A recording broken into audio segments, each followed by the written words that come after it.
anybody has some sort of catchy slogan for January being official CKN debut month or something like that, man, that'd be really cool, considering we're doing another one today. Within Temptation, a band that's been around since 1996. It's been prominent in the symphonic rock / symphonic metal force. Some people even give them a notch to the gothic rock or gothic metal scene, even though they themselves dismiss that title. Yeah, they've been around for a long time, but here in 2014 with their new album Hydra, this is the first time that they will be touched base with a Cover Killer Nation review. So these are exciting times for Within Temptation fans and also for myself personally, and perhaps even you guys in the Cover Killer Nation. So let's get to this album. This 10-track affair that is right under 50 minutes in length. That also comes with bonus tracks that we're going to get to here in a little bit. Now, the first thing that I think a lot of people will look at this album and immediately see is the presence of a couple of guests on the album. Yes, guests, almost like this is some sort of weird rap / R&B album. This is something that's actually becoming more and more prominent in the heavy metal scene and the rock scene. It's just something kind of cool where you get the opportunity to intermix your style with some vocalists or some instrumentalization that are done by outside sources just to kind of bring together a collaborative super effort, which usually works out either pretty well or pretty poorly, all based around usually just flaws that you would see even if the guests were not present. So let's get to these first before we talk about the album as a whole. We have Howard Jones, who used to be in Killswitch Engage until recently, doing a song entitled Dangerous, which is also the second single off of the album. We have Paradise, which is the first track, the first single off of the album. That includes Tarja, formerly of Nightwish and now doing her own solo thing. We have The Whole World Is Watching, which features Dave Printer, which was, he's the singer from Soul Asylum.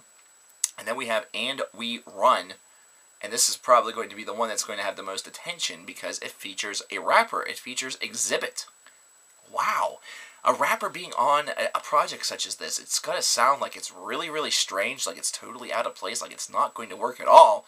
But if there's anybody that really has the capability to really pull this off and pull this off well, it's probably the X to the Z. And he does, actually.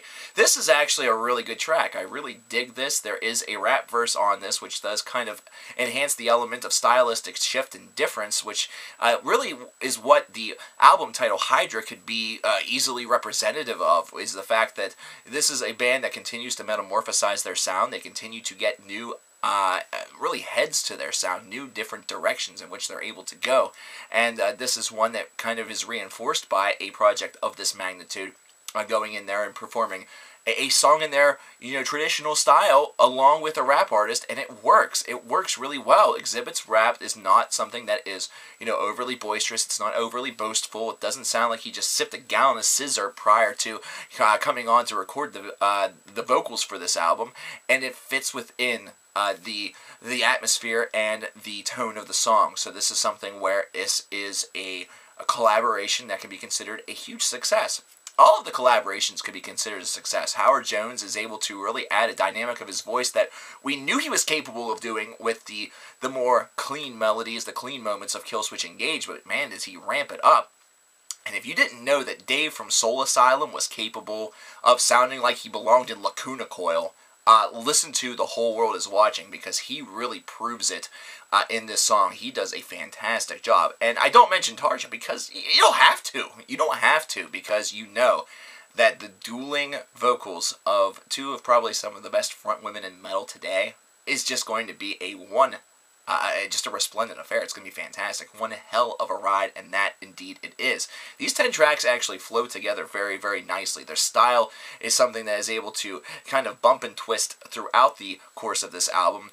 These are 10 tracks that easily feel as though they could really unify as a whole, and if they wanted to have told a story with this album, if they wanted to really make this more of a conceptually based release with having these guests perhaps play different parts, they easily could have done that, but they opted not to, which is fine, which is good. That was their last album that they opted to do that with, a series of comic books that really told a greater story that came along with the album. So this is something that, hey, once again, it's a metamorphosis of their style. it's once again kind of like the Hydra that the album title represents. Really, really dug the way in which this album is just able to flow seamlessly from one track to the other. That's something I cannot praise enough about this. I also like the fact that the heaviness is not something that's overbearing on the vocals of this album. It's not something where one aspect of this band really overshadows the other and kind of demeans it in importance. This is instead something where each of the strengths of this band are able to really come forward and showcase themselves, and it does not feel as though they're competing for that spotlight, so to speak, that musical spotlight, because of one aspect trying to get the shine, so to speak. One aspect is not more important than the other. Instead, it's one that feels like a collective harmony, a collective yin and yang. It's beautiful. It definitely has a lot of great staying power to it. And this is also an album that stays with you because it does have an emphasis somewhat on the romance side. There's a little a romantical, if you want to say that, I don't even know if it's a word, but we're going to go with it. There's a very romantic, that's the word I'm looking for, a notion to this album that just is fantastic. It really does add another breath, another layer to it, something that you see sometimes very seldomly in heavy metal. However, whenever it showcases itself, it really resonates with a lot of personal beauty. It's a great touch, and it's one thing that really gives this band yet another dynamic that perhaps other bands are not able to really explore or have because of what their tone and their sound traditionally incorporates. Now, I was mentioning that there are some bonus tracks on this album. They do some covers on this album, including Radioactive by Imagine Dragons and Summertime Sadness from Lana Del Rey, and Let Her Go by Passenger. These are a couple of bigger songs from 2013 that actually did very, very well, and they were able to do covers with them. They were able to do covers of the songs, rather, not with the artists. They did their own take on it, and these are done very well also. This is really kind of a complete package. You get a little bit of everything with this. So this is an album that whenever you go out and purchase it, whenever it comes out, you're going to want the limited edition that has the dual disc, that has the covers on them as well, the deluxe edition if you want to go that far. That's going to be the one that you want because everything really is in its place and everything is right where it needs to be. See, that's the one thing I really like about heavy metal bands that kind of go outside of their element and opt to do covers as opposed to this pop goes punk bullshit.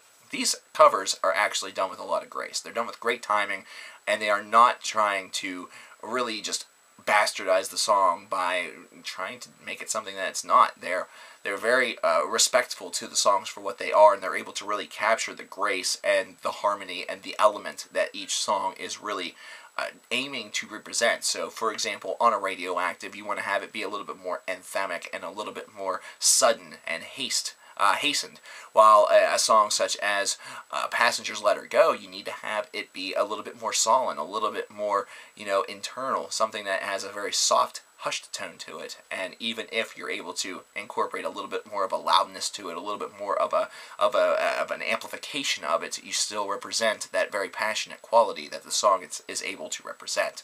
Really, really enjoyed this release. Really thought that this has a lot of potential.